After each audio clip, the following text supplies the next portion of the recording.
benvinguts al canal BAM 2000. Bé, amb aquest tercer tutorial sobre Drive, i en concret sobre documents Drive, el que farem avui és veure com es pot compartir un document amb altres persones. Doncs aquest és un petit document que he creat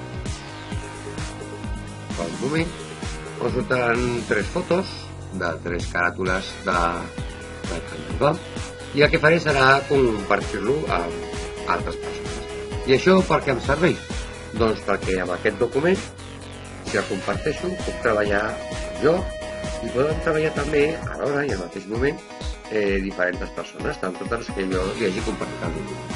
Així que per compartir, tan fàcil com anar aquí, que pots compartir,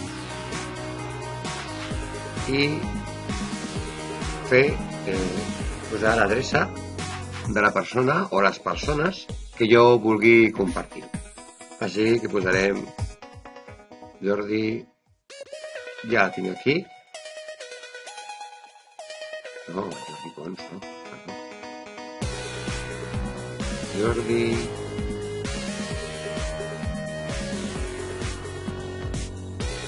Artari.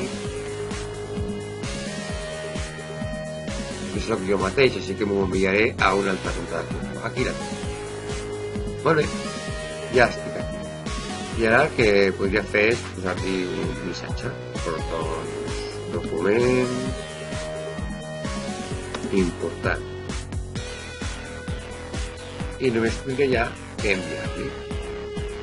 Estàs segur? Doncs sí, estic segur. Bé, teòricament m'acabo d'enviar aquest document a mi mateix. Així que el que podria fer, per veure si és veritat o no, anar al correu. Doncs aquí el tinc. M'ha arribat des de Doc, des del Drive, aquest document. Fico a sobre i aquí tinc la invitació que m'he fet jo mateix sobre aquest document. L'obro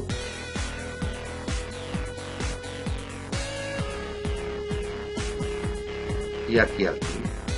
Ara jo podria estar treballant, per exemple, a casa meva, i l'altra persona podria estar treballant a casa seva i els dos aniríem formant aquest document alhora. Doncs, molt bé, ja sabem com compartir un document. Doncs moltes gràcies i ens tornem a veure al següent tutorial del canal BAM 2000.